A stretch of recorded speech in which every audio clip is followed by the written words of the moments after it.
Welcome to the podcast Running Toward. This podcast tells stories of ordinary people who couldn't look away once they saw the hidden crisis in foster care and the families impacted. Our guests share heartbreak that led them to take reluctant and unexpected small, faithful steps toward the most vulnerable in their communities. Not because they had a plan, and not because they felt ready, but because they couldn't unsee their pain. You'll hear how people living normal lives discover that getting closer changed them. Their comfort mattered less, their grip on uncertainty faded, and their faith got feet in quiet, everyday ways. Ending the crisis for one or for all isn't a quick fix. It's a long, slow, often messy journey alongside one of the most overlooked and misunderstood groups in our community. Running Toward gives you a front row seat to the hidden crisis in foster care and the families impacted, and to the ordinary people who choose not to look away. Welcome back to the Running Toward podcast. Today we continue with our series with kinship caregivers. And today we have Mercedes Bristol, who is the founder, executive director of Texas Grandparents Raising Grandchildren here in San Antonio, but has statewide, nationwide impact with her work advocating on behalf of grandparents raising their grandchildren. So today we're going to hear her story. Thanks, Mercedes, for joining us. Thank you, Jennifer. It's a pleasure to talk about the things that are passionate for me. Yeah. So let's just lay the groundwork. Tell me a couple things. One, what is today's Monday. What does a normal day in the life of Mercedes Bristol look like? Oh my gosh, what question. So it is making sure the grandchildren, I only have 2 left. So it's been a difference, right, Yeah. with the past. But it's just getting the kids up, making sure that they have their breakfast and getting them off to school. And then as a founder, getting back to work and making sure that I keep my work hours. And then so the summer was tough. Yes, always. Always tough when they're home. Kids are home. So I have a 15-year-old that is in marching band. So getting them up and taking them to band by 7:15 has been a chore, and then bringing them back home at 4:30. Meanwhile, I have a teenager who just graduated, is now in A&M University in San Antonio, so it's taking her to school and driving her 2 hours a day. And so driving back and forth has been... So you're the unpaid Uber season. Absolutely. Yeah, that's been my days. Yeah. So let's flash back all the way and back to when you first got into the space. You got phone call, ended up taking 5 grandkids, and then, started learning about this whole crazy system that is, basically in charge of everybody's experience in it. Sure, taking me back to 2011, right? Yeah. I get the phone call, and I have one grandson, and he's 3 months old. Well, he's born, actually, in December, and CPS got involved, and they took the child and put him in foster care. They didn't give me the opportunity to take him home, and so they have their own rules. And so it took me 3 months to get that child back, and so ended up getting that child. And then fast forward 9 months after that, I get another phone call, and now I have 4 more children. So I ended up with 5 grandchildren by the end of 2011. Wow. So 1 to 5 in a matter of months. And what was did you know anything about the foster care system before that? Had you had any exposure to it at all? Not at all. And so it had been my experience that they had, having removed the 4 children twice before, they placed them with me, but never gave me the opportunity to learn about foster care. Never gave me that there was benefits if you become a foster parent or anything. They just gave me the children, and then they tried again. CPS does this trying to reunify the children with the parents, which is great. Right. But after the 3rd removal, you have to take a look at really what's going on. Right. And should they be reunified? So that's when I stepped in and hired an attorney and did an intervention to be able to make sure that CPS wasn't putting the children back with the parents immaturely. Yeah. Prematurely. So those first 2, did you even know you had rights or know you had a voice or no, you just kind of were like a passive passenger along with your grandkids ultimately? That's all we are. And CPS fights with you. It's like when you want to advocate for the children, it's more like you're attacking the parents. Yeah. So you get into it your first that first round, you get your grandson, and then you go get 4 more. What did that do to your life, your routine? Like, what was your life before that moment? Were you working? Were you retired? Were you had things you were doing? What was life like before you became a parent again? Yeah. So I was 57 and I was working for my retirement. I had retired at 50 from the county in California, and I came to San Antonio, and I started working here for the state. I did state benefits, food stamps, Medicaid. And so I was working for another 5-10 years toward my retirement. Right. And at age 57, now I have 5 grandkids. And, what happens is that the CPS puts these children in your lap and doesn't give you the benefits. So I didn't have any idea of what I can get. So I didn't have pets, have 5 kids and no beds. And back in 2011, because we started fostering in 2006, there was very little organized at all conversation about foster care. It was just, if you heard about it at all, it was a crisis, but there was no like, this organization has this for you, this organization has this. I mean, you, me, lots of other great leaders have built a lot of things for that huge gap. But back in that time, there was nothing. There was nothing. You're right. And you were on this island. And you don't know. And that's one of the things. You talk about an island. That's how I felt. I was the only one in San Antonio that had to raise 5 grandkids. Because I remember going to the school and enrolling the kids in school, and they said, Miss Bristol, if there's anything that you need, let us know. How do I know what they had? Yeah. I had no clue they had this McKinney-Vento Act, where they can provide children with backpacks and school supplies. I had no clue they had Learning Tree, where I was working. You asked me what I was doing. I was, working, and I job 8 to 5, and going home and just relaxing, right? Yeah. And having my own leisure. I was planning a vacation to go to Alaska with a girlfriend in California. And so that all went out the door because now, you become a parent of 5 children. Right. And 5 children with special needs. Yeah. And so what were the ages of the 5 when they came? You had the 3-month-old, and then what were the other 4? By the time the other 4 came, Paul was going to be 1-year-old. So I had a 1-year-old, a 3-year-old, 5 and 6, 7, and 9-year-old. Okay. So you're back in the school system. You're having to enroll. We're on computers now. We're not doing paper anymore. You've got to deal with cell phones and internet access and all the things that probably didn't exist when you raised your kids, not your grandkids. So, and then you have all these peers who are not. This is not their life. So was that in your just like social space of being completely different from all your friends? Did you have a church community at the time? How did that play out? Kind of speak to that how it affected really your whole ecosystem. Well, how it happened is, I went to my church and told them, I needed some help, and I needed somebody to help me with the children after school.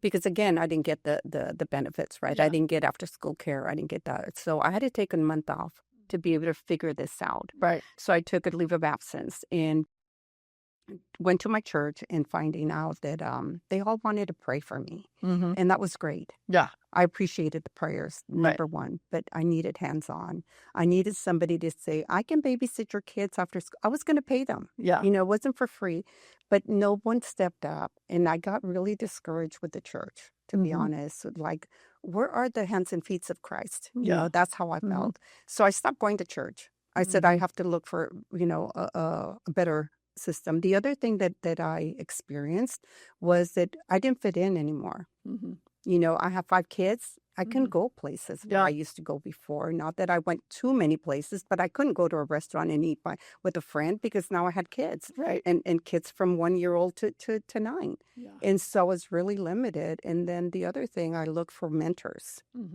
And I didn't find any. Yeah. I didn't find big brothers, big sisters at that time. Yeah. So, having 2 boys and 3 girls, they wanted to play basketball and they wanted to play sports. And I was only one person. Yeah. And it was very difficult. And so I remember taking the middle one to Boy Scouts and getting off of work and running and picking up kids from daycare and then going to Boy Scouts. I stopped by Subway and get them sandwiches and I'd sit outside and have dinner while I went there. And the 9-year-old and the 10, when she became 10, she was my babysitter while I was inside with the other children, child doing Boy Scout things. Yeah. So it was tough. Yeah. It's very tough.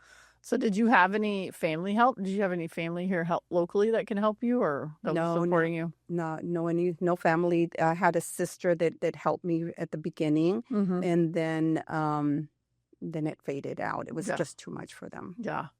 So 2011, you get placed with them. What did you learn in those first few months and years? And how long did you have? Did they bounce back and forth again? Kind of what was the rest? I said I hired an attorney and to do an intervention. So I didn't want to take the kids away from their parents, but I wanted to make sure that they were going to go back to a safe place. Sure. And so it didn't pan out. So they didn't do their services when it went the long haul. This is the first time it became a legal case where I was offered foster care. Before that, just to like explain to everybody. So before that, it was more what they would call family-based, where it was kind of like, hey, we see these issues.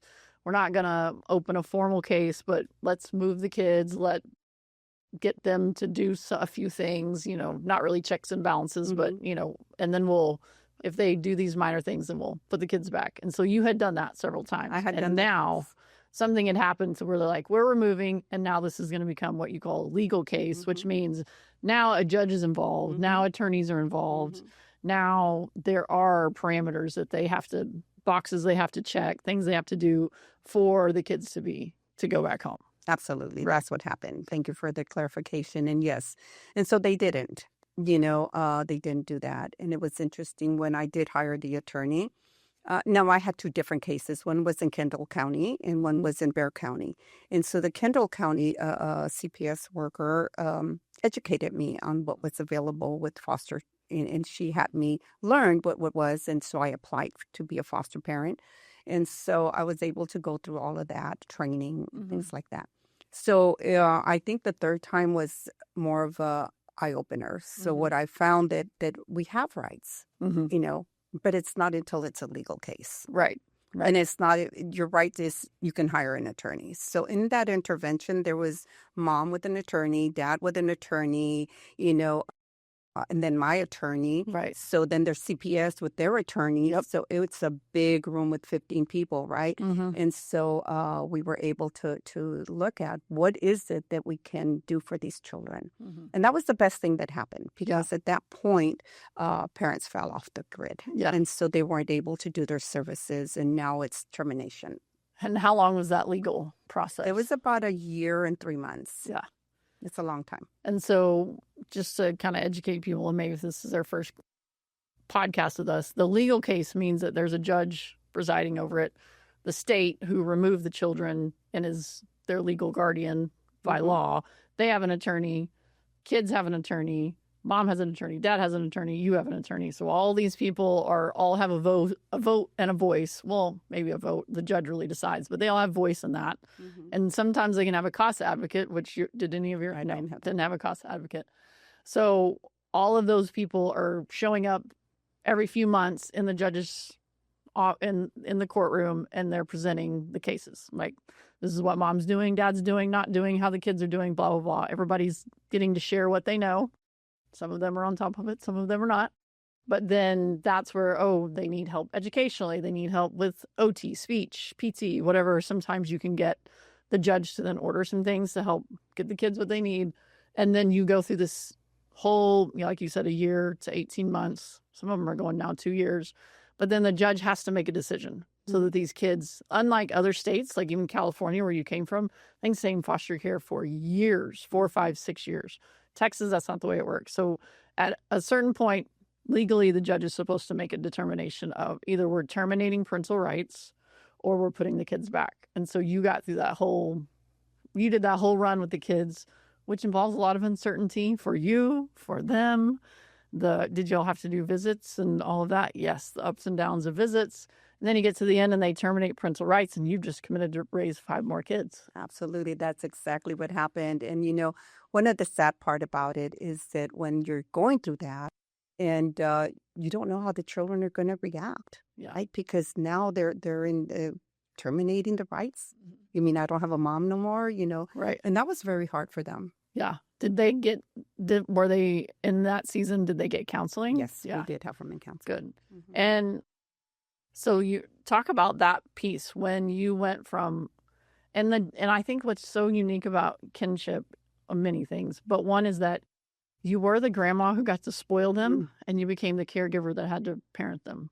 And that's just such a different role. And you miss out on that, being the grandma that's just fun. And, like for my son, feeds him all the things I won't feed him and takes him to places that I won't take him.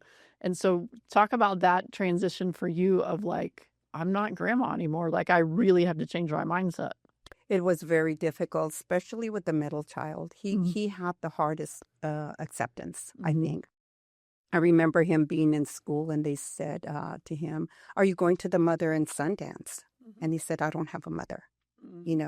And then they said, take this to your parents to sign. Schools and people are insensitive of our population. Right. They haven't had that conversation, as you said before. We didn't have those conversations. Right. And so now things have changed where now they put guardian, right? And so at that time, he was still in that denial thing and feeling like he didn't have parents. Yeah. And so for me, it was really hard to say, here's your birth certificate. I am your parent legally. I'll never be substituting your mother or your father, but I am your parent. Right. And so it's very hard for me. It was hard for me to be able to take on that role of being a parent and not a grandparent. I remember my 9-year-old saying, "Why do you treat us different than the other grandchildren?" Because, that's the rest of the story. You had other grandkids who were still grandkids. I have 11 grandchildren total, and I raised 5 out of the 11. So, being that they come over and visit grandma, right? Right. And these didn't go home. Right. These stayed here. Right. And sometimes when other grandkids come over and they, make a mess and they're enjoying grandma's house, and mine had to pick up after they left. It wasn't the way it was supposed to be. Right. And I used to say, this is our house. Yeah. We take care of our house. They get to go to their house. Yeah. How was it navigating? And the other piece of kinship that I think is so unique than what I did with foster care is you already have a relationship with mom and dad. Obviously, one of them's your kid. And now you have to navigate the child that I love, that I had dreams and visions and hopes and goals and poured all these things into, is off the path to the point that I have to raise their kids, but that's also still my kid. How does that factor into all the narrative that's going on? That is such a difficult question, and it's been a very painful journey, because now you really have to separate yourself from that child in saying you're not the parent. Yeah. You cannot come into my house and talk to these children like you're the parent when you stepped away from them. Right. And you left me with a bag of goods. Yeah. And so it came with a lot of anger, resentment. Sure. A lot of disappointment, a lot of hurt. And it's almost in the space that we had to look for healing for ourselves as a unit and now as a family, and just saying, if you're not in, you need to be in or out. But if you're not in, you really do need to step out of the way. Yeah. Because now I have to parent these children the way I know how. Right. And we don't know how. Yeah. Because again, I talked about the special needs and how to educate these grandparents on the needs of these children. We're not used to hearing ADHD and PTSD and all of these acronyms. ARDs and IEPs and 504s and all of that stuff. It was all new to me. Yeah. And I had to navigate that system. And so now it's like the more I had to navigate, the more angrier I got. Yeah. So how do you start healing these family units to be able to be whole and complete? Yeah. That was a hard journey. And that not only affects your relationship with your child, but I'm assuming it affects it with all their siblings, your other kids too. Yes. And how did that, and even maybe extended family members, was there even more division or struggle because of this one child's decision, which impacted your life, which ultimately you weren't as free as grandma to go and help out and go and do and all the things that you could do before, because now you're raising kids again? Well, I have another daughter. I have 2 kids, and, she was raising her kids, and I couldn't be available for her as I was, before. And so that did affect our relationship, and she couldn't really help me because she was raising her children. Right. And she was working, and her husband was working. So it was very difficult, to be able to navigate that. And sometimes it's hard when your child has been diagnosed with narcissism, right? And Mhm. so what is that? I didn't even know what that was. Right. And looking about, oh, that's why he doesn't accept responsibility, or that's why she's doing this, is the Mhm. mom. So learning how to what they had and how come they weren't good parents, it was another educational piece for me. And I'm like, I can't expect something that they can't give. Yeah. Right. Yeah. So that was another thing, but it was a difficult thing. It changed everybody's relationship. I remember my daughter saying, why don't you make him responsible for what he's doing? Why can't you, why do you have to do Mhm. that for? And it wasn't a have to. Yeah. It Yeah. was just like when I took the kids, I used to say, I have to take these children in. Mhm. And I have to realize I didn't have to. I chose to. Yeah. And that changed the whole dynamic Yeah. of not being a victim. Mhm. Yeah.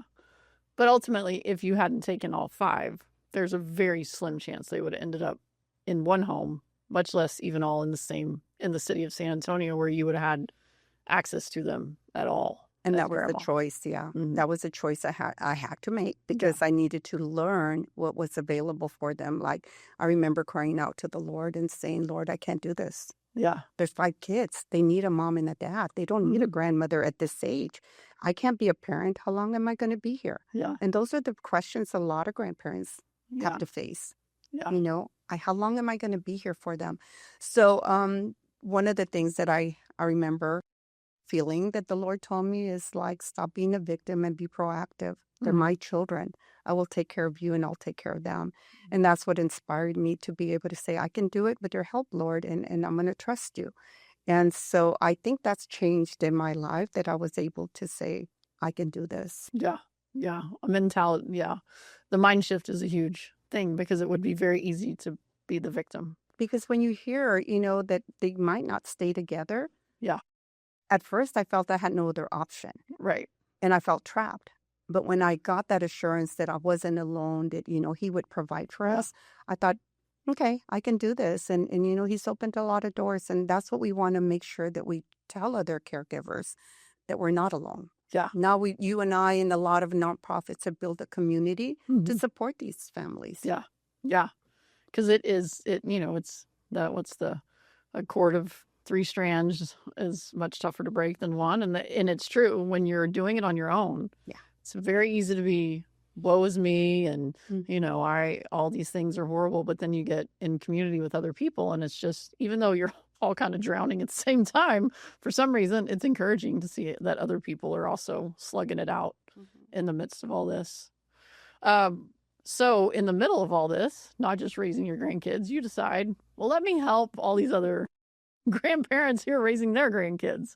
So tell me about the genesis of Texas GRG and what it does. Again, I just said, when God said, don't be a victim and be proactive, I had no clue what that meant. Mm-hmm. And then I started seeing there has to be other grandparents in the same situation as I was. So I went to the school system and I said, can we check and see how many grandparents are in our school where I was raising my kids at that school? And we had a cafecito. The principal said, let's have a grandparent day, coffee and, stuff. And I did my spiel, I really, we want to start a support group for grandparents who are raising grandchildren. And one grandmother showed up and she said, I want to help. I'm raising 3 grandchildren, And then we started making flyers and we started passing them around the Northside Independent School District. And then we had more grandparents. And all of a sudden I had 20-some grandparents that would show up from all over because we created a Facebook page and saying, Texas grandparents raising grandchildren. And so come and get educated on resources. And we started growing. And I think that was the beginning of God just saying, there's other people and you're not going to drown. And, you could be a lifeline. Yeah.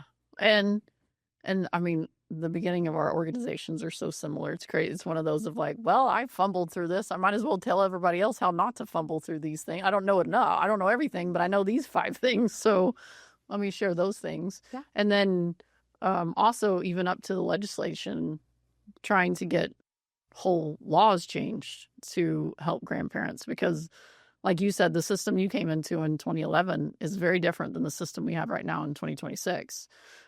Kinship, I remember when we started fostering, DFPS was like, don't talk to the parents, separation, like, it was us against them. Like they almost created that. And just in my own, I was like, this doesn't seem right. Like, this is their kid. I mean, I still was very judgmental, and I've talked about that many times, but I still didn't get why I could not, have a conversation with mom or dad. And kinship was not even taught, like, that wasn't even talked about in all my foster parenting classes. Like, that wasn't a thing. It was, well, you may have to do visits with grandma, but there was no like place with grandma, or what did that look like? And then I met you, and then we actually had 2 kids that went back and to live with grandma, and it was quite the education on what all that looks like, because it's similar to foster care in that everybody's just kind of doing their best, but there's not a lot of supports around. Once you raise your hand and say yes, they're kind of like, great, thanks for doing that. Yeah, and thank you, and you're saving the state a lot of money.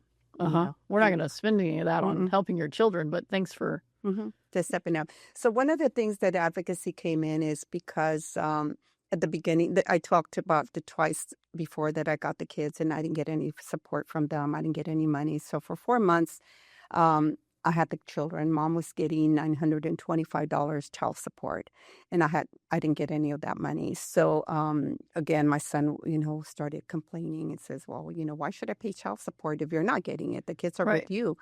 So those are the kind of things that I started seeing. It's not, like you said, it's not right. Something's doesn't seem right. And then again, having those visitations with mom when she was bipolar and she was not, doing the things that she needed to do. And I was trying to make sure the CPS knew that the children were going to go back to the same thing.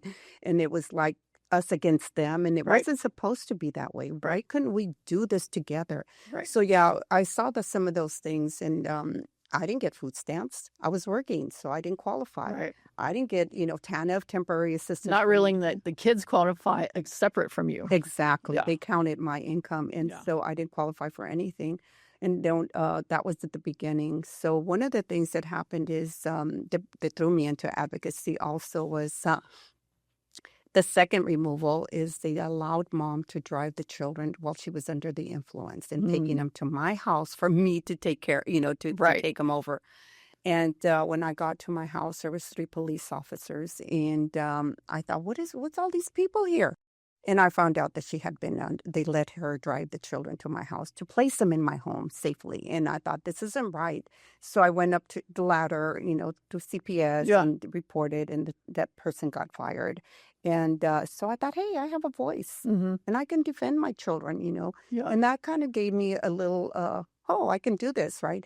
And so the third time I had them is when I did end up adopting them. And I thought there isn't anything available for grandparents. So I said, we need to change law.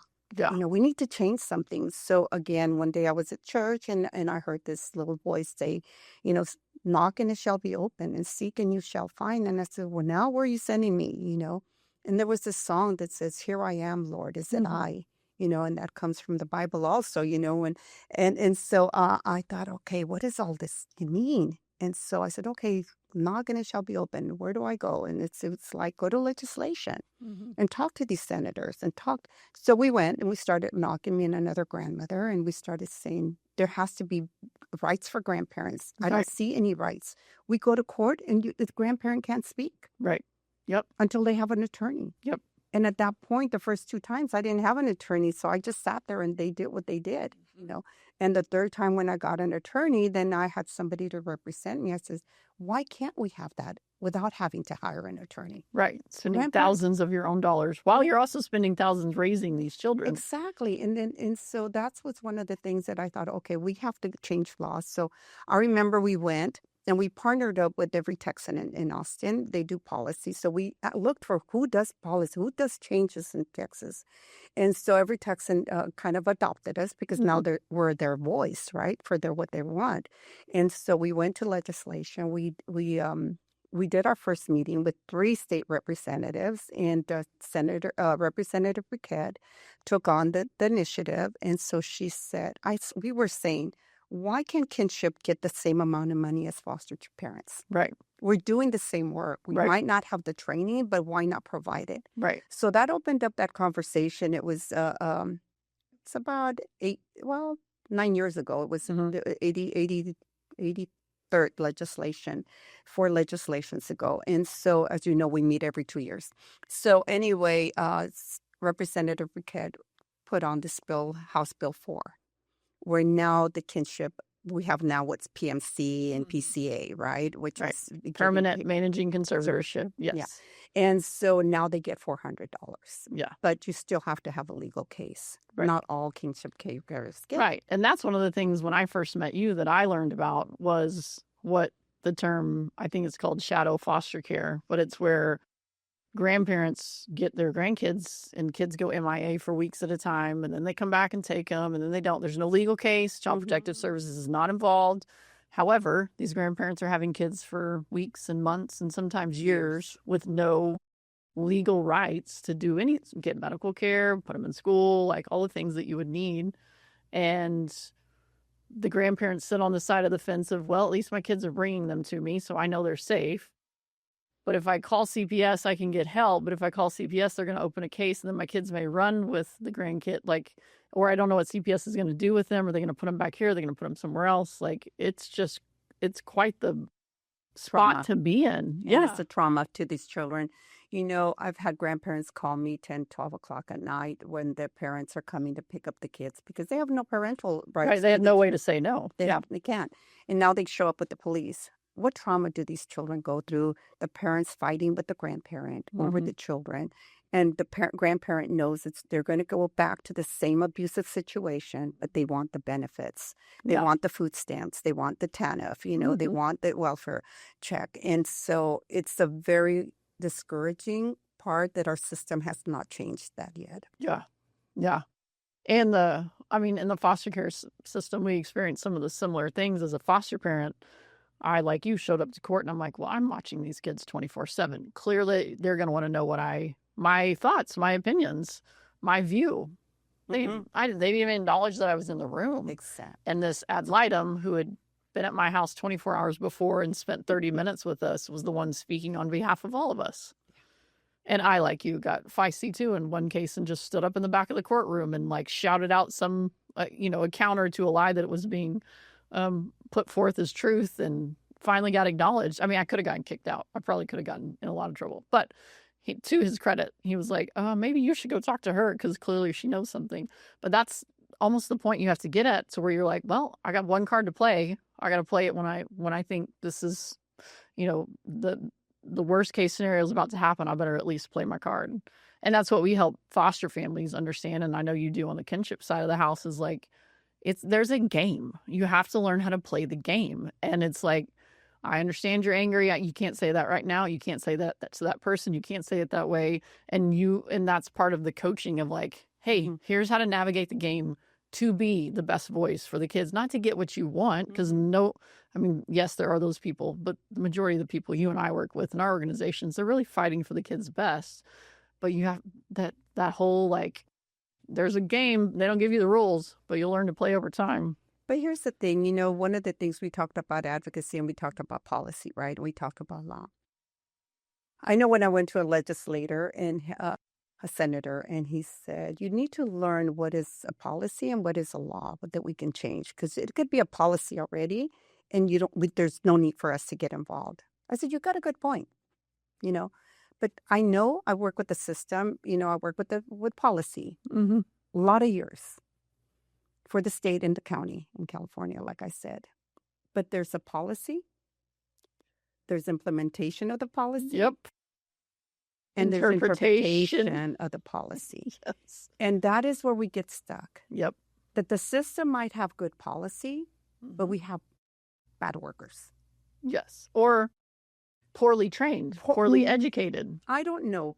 I have a little kick on that, because when I was trained doing my job, I had to shadow somebody. And I remember shadowing her, and we went through the process, and we came back from break, and she had 13 calls that she needed to return, right? We do benefits. Yeah. We listen to people's stories of their hardships. And she looked at that phone and she just erased all of the messages. That was hard for me. But it was a training for me. Yeah. of learning what people do. Mm-hmm. And I said to her, how do you know your parent is not on that other side asking for help? Mm-hmm. We are all one paycheck away from being in need. Yeah, for sure. Absolutely. So that taught me that I had a policy I was being trained, I was shadowing the person, Mm-hmm. but that wasn't what they trained us to do. Right. Yeah, and it is true. It is, and we've talked about this before on the podcast about caseworkers. I have yet to meet anybody that has gone into social work with the wrong heart. Like, I've never met anybody who's like, you know what, I'm just going to go mess with people. No. Like, I just have a vindictive, evil spirit. Like, they don't go in that way. But somewhere along the process like that, you have a boss that trains you to dismiss the very clients you're supposed to be serving. You have a jaded caseworker who's like, well, I mean, you can fight for that kid, but it doesn't matter. So just don't even put forth the effort. And then you get that caseworker who's cynical and jaded because at some point she probably fought for a kid, was terrified for that kid to go home. That kid went home. It crushed her. And then she put up a wall. And then she kept doing her job, but never with the same heart because she couldn't afford to get it broken again. And that's what I've seen with which is part of what is so frustrating is there's no checks and balances in the system on the judges, on the ad litems, on everybody else that has a voice that actually went into that child going back to somewhere that they probably wouldn't even let you adopt a dog, but they're going to put a kid there. I've threatened to do a social media post about the difference between what it takes to adopt a dog from a shelter and what it takes to get a kid placed. Yeah. All I'm saying is one's harder than the other one. It's not the kid. And that's the crazy part. When you and I think that's when people from the outside come into foster care, and I'm sure grandparents on your side too, there's a logic that we think the system should operate in. And then they get in and you're like, that's not how it works here. Like, it's just not. The right voices don't get to speak. There's lawyering and, all these things that happen outside the courtroom. And the sad part is what keeps you and I going and what we do is that the kids are the victims over and over and over. And we're the adults, like it screws us over too, but we can handle it.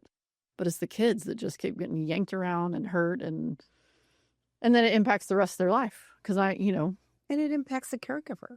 Yeah, for sure. Because how can we really teach our children that you could trust somebody? Because if you can't trust the system that took you away from their parents, then who could you trust? And you can't trust the grandparent because they can't do anything about it. Right. So we go back and look at how can I really empower these children that have been affected from the system. Mm-hmm. Just yesterday, we lost a 4-week kitten. That it was the kids were nurturing this kitten that they found. Uh-huh. I took it to the vet on Saturday and trying to get it. Okay, what's wrong with this kitty? Yeah. It doesn't want to eat. Found out that it was one of those litters that the mother just left. Mm-hmm. And it so much correlates with what we do, and I had to really pray about this because, we took in this little kitty that was left behind and we tried to nurture it. But somehow that kitty was sick. Mm-hmm. And we didn't know that. We took it and got checked and they said it was okay. We took it home. And 2 weeks later, this kitten doesn't want to eat. Mm-hmm. And I took it to the vet Saturday night. And they told me, well, he's anemic and you probably have to do a blood transfusion on a 4-week-old baby kitten. Yikes. And I'm like, I don't have that kind of money. What's the alternative? So they gave me this paste. It was like Ensure, but, to try to get it nourished. He says, but that's the best you can do for it. And I took it home Saturday night and I talked to the kids, And so Sunday morning, he still didn't want to eat. And I couldn't open the mouth for this kitty cat and I couldn't nourish it. And so we're all kind of panicking. What are we going to do? And yesterday morning, the little kitty was limped. He didn't move.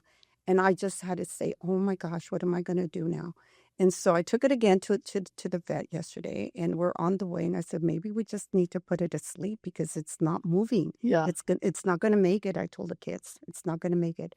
And so before we got there, the little kitty died in my grandson's lap.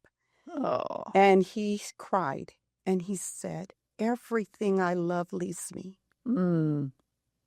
Yeah, because that's his story. That's his story. Mm-hmm. And it just brought back. And then it triggered me. Yeah. And that's one of the things we don't talk about. Yep. We don't talk about the kids' triggers are the grandparents. Mm-hmm. Because again, we're in that hurtful situation where who hurt you was my own son. Yeah. Yeah. And so the healing that we thought we went through is still there, but it comes up with a little kitty that dies on you. And so we're going through that little stage right now. Okay, and it was Sunday. We were going to church, and my grandson didn't want to go to church. He's mad at God now. He's mad at God. And this morning we were able to talk. And I said, why were you so mad yesterday? Talk to me. And he said, when I saw that kitty look at me and he took his last breath, he looked at me like he wanted me to help him, and I couldn't help him. And that's one of the hardest things to teach our children that have been abandoned from their parents. Like, he felt his mom abandoned him, his dad abandoned him. And now he put his little heart to this kitty cat. And I had to say, this kitty was sick. Yeah. And we have to walk them through that pain. Yep. And so what CPS does and all of that, they don't see what we need to pick up, the pieces, and how we can try to nurture these children that have been left behind. One of the things that I hear a lot from the system, right? Lawmakers and all of this, no child left behind. How could you say that? Yeah. For every one child in foster care, there's 24 children outside the foster care system. They don't get any of these kind of support systems. And so that's what we advocate for. Those are the children that we want to reach out to. How can we provide a system that encompasses all the children that are our next generation? Yeah, no, absolutely. I think that's one of the things that I realized in foster care too, was the system sees the kid that I'm walking through, grieving the loss of a kitten or whatever the day or the week brought. They see them as a last name on a file. That's like an Amazon package. It just has to be moved. And I'm like, you have no idea. If I did that to your life as a grown adult, I was like, hey, I know you lived at this house today, but tomorrow you're going to live at this house. You would lose your mind. And you have a fully formed brain. You have life experiences. You have support systems. And we're doing this to 6 and 7 and 8-year-olds. And some of them we're putting them back in situations which they remember. They remember how bad that was. They remember the hurt that happened there. And I don't know how to, that's the part where I'm like, I don't know how to get this. You can't. Like, how do you get a system to function in a way that understands that? And I don't know that anybody's doing it well across the nation even. Yeah. It's everywhere. I think, I represent Generations United in D.C. and we are doing national work. And so one of the things that I get to listen to other people in other states going through the same thing, having the same issues. Yeah. Having support groups for grandparents and kinship caregivers to support them through the system that's not working. Yeah. And we're the system that's saying, we're here for our children. Are we really? Yeah. Yeah. So a little bit of a right pivot. So you talked about when you got your grandkids, your church didn't support you and you kind of bailed out and left the church. Were you mad at God or were you mad at the church? I was mad at the people that didn't, how could we say, we're here to be the hands and feet of God, and you can't give somebody that's down a handout. Yeah. That's what I was. And then I had to say, we have to get our own, they don't understand. Yeah. Yeah, we don't educate them, and that's one of the things I respect you a lot, Jennifer, for going into the churches and talking about this and being my partner and bringing in the grandparents' voice in there, because we need to educate our churches. We need to empower them. They're wanting to help, but they really don't know how. They really don't. They really don't. So when in that season, did you have times when you were mad at God? Was this a faith crisis for you at any moment, or was this? Was faith always where you ran in the hard? I think faith is where I ran in the hard. When I heard that message about not being alone, I really got empowered. That God empowered me to say, I'm not going to do this on my own.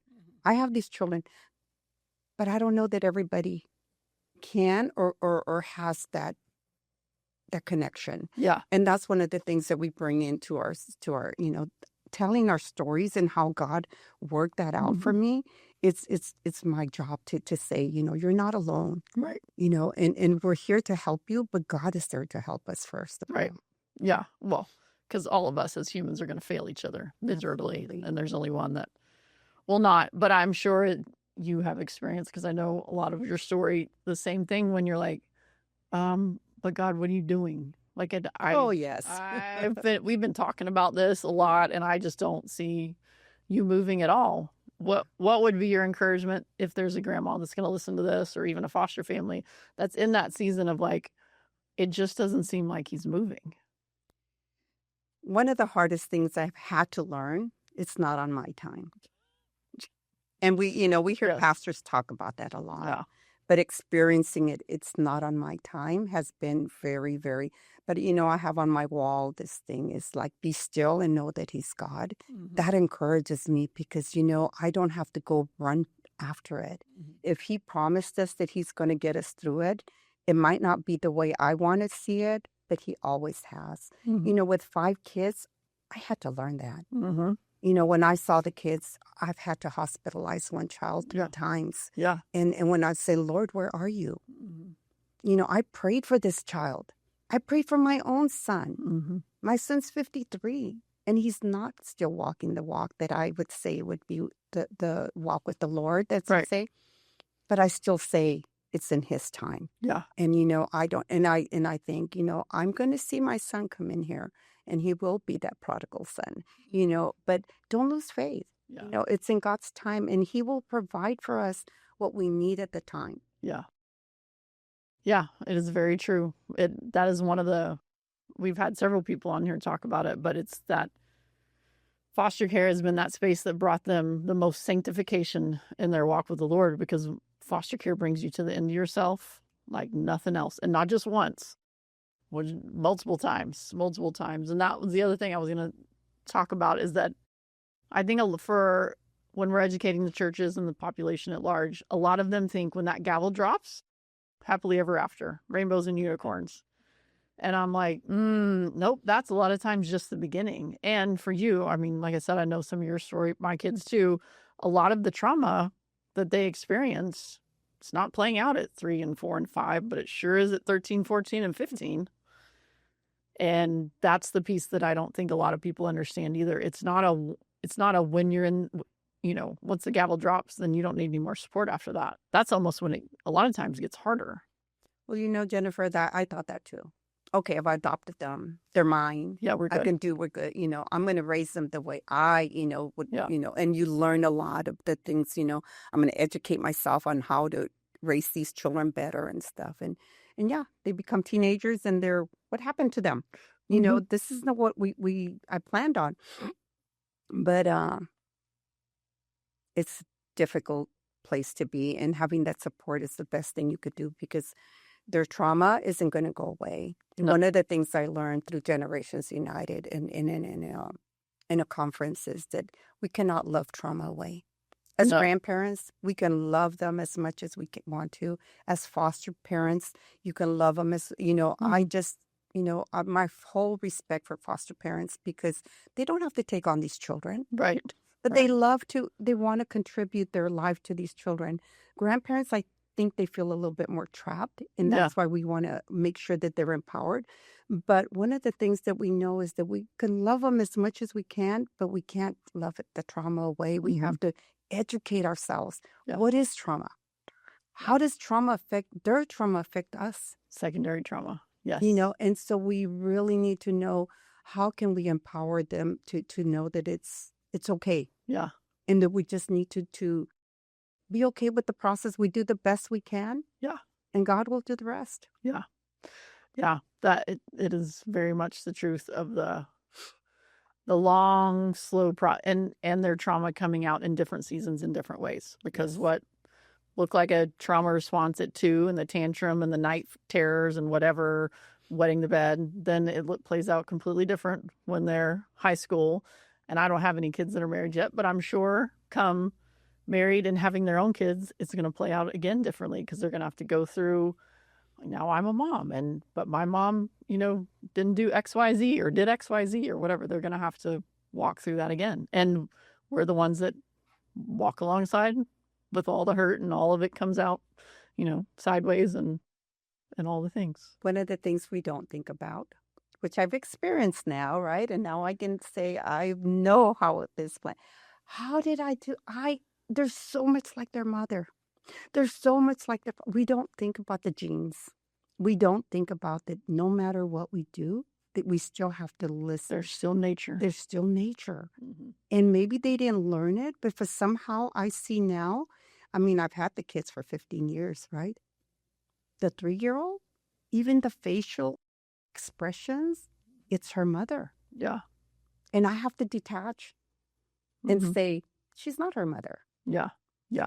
So again, the education of the understanding of where your triggers are, because you were upset with the mother and now you see the facial and you see I remember my granddaughter, the older one now, one day we're sitting there and she just grabbed my phone and started doing, and what came back is, Mom used to do that without asking.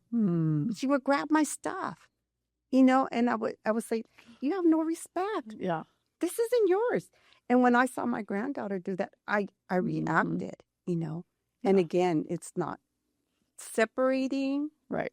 When you're foster care, people don't have to No, that's live where that. this is. Yeah, exactly. But when you're a family member and you live with them and you've seen the things and you know what they're doing and you see it now on your grandkids, how do you react? Yeah. How do you separate that? And also, how do you still not fall into like you said, well, you're just like, and then I start giving up on you or guarding my heart because I'm like, I can't do that again. You have to fight that every day. Fight it every day, and they're different. Yeah.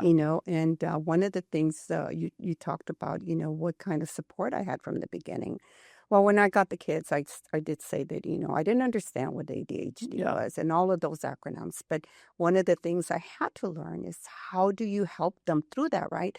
And so you start reading and you start saying, okay, how can I, without putting them on medication, what can I do? As a grandparent, you don't want to give these children medication. Right. You don't want to do. So I learned that you take them away from sugars and you take them away from dyes. You read about all these yellow dyes and green dyes and all of that. So I did that. And and it was so hard reading labels. And after 3 years that I got the kids, I had to quit working. I had to quit because I had a choice to make. Yeah. Do I raise these kids or do I shuffle them back and forth to daycare? Right. So I quit my job at 60. And so, having them on a diet to be able to, for me to cope with what they were going through, for them to try to go through this, and not having support from the family, that my daughter would want to say, hey, I brought some peanuts and some pizza and some Coke, and some Skittles. And Skittles. And that was like torture for us. And I remember, I did go through the foster care system. And so they had a party after the year, I had them in December. Now it's a year in which they're going through the legal. Right. And they invited us to a party and they were going to get gifts and stuff. So we went. And what were they serving? Junk. They're trays of cookies. And then they had, I'm sorry, but McDonald's for lunch, and all of this stuff. And we left that party. And the kids would look at me and I said, you can have a cookie, you can have a cookie. We left there. The middle child, the one I told you I had a lot of, he had triggers the most with the allergies on sugar. He was throwing up on the way home. And he says, see what you did? You took us off all the sugars. Now we can't eat anything that we like, But again, how do you cope with that? How do you teach those children? That's the hard part. That's the thing where you're hopeful, like when they are in their 20s, hopefully they can look back and go, oh, I see what she was doing there. And And now that they're in their 20s, they know. Yeah. They look back and they look back and, That's the days are long, but the years are short. And yeah. Well, thank you so much for this. I want to give you last 30 seconds, just like whatever you want to share to grandparents or to, something about kinship families, anything that we didn't say. Just, I want to give you a chance to say whatever we didn't cover that you feel like you want to share. I think we pretty much covered everything. I think that them knowing that they're doing the best they can and to reach out when they're desperate. Like, Yeah. reach out when you need help. There's help available. You just need to reach out. And you might not find it in the church just yet, but if you reach out to you or to me, we can guide them through this situation. And I just want to give them hope. Yeah. Don't lose hope. Yeah. We can get through this. So where can they find you or support groups in San Antonio, at least? I know some people don't live here, but where could they find it here? Well, we're statewide now, so they can go to www.txgrg.com, Texas Grandparents Raising Grandchildren. We're on Facebook, we're on Instagram, and just send us a message, and we will get back to you. It might be in 24 or 48 hours since we're growing, but just get connected with somebody that can walk this walk with you, and you're not alone. Good. Well, I just want to say I don't even know when I met you in our journey, but it was very early on, and I had the privilege of serving on your board for a little season. But you have done incredible work advocating for all things kinship, especially for grandparents, school system, legislative. So thank you for all the work that you've done. I know it has come at a huge cost, probably lots of sleep, lots of time, lots of gray hairs, but I'm sure that, obviously the Lord saw all that you did and he empowered and strengthened you to do all of it. But from a community, I'm really glad that you're here in San Antonio serving families. And thank you, especially for the encouragement and for the early on guidance. I mean, if it wasn't for you too, I think we walked together and we built some gaps and we've been making some roads together. So I appreciate making waves. Making waves, absolutely. Thank you. Well, thank you guys for hopping on and watching again at this Running Toward podcast. If you enjoyed this, or if you know a grandparent raising her grandkids, has a grandkid, even aunts and uncles raising theirs, share this podcast with them and get them connected with the Alliance and with Texas GRG, because this is much better done in community and is really hard when done alone. So, and we'll see you next week.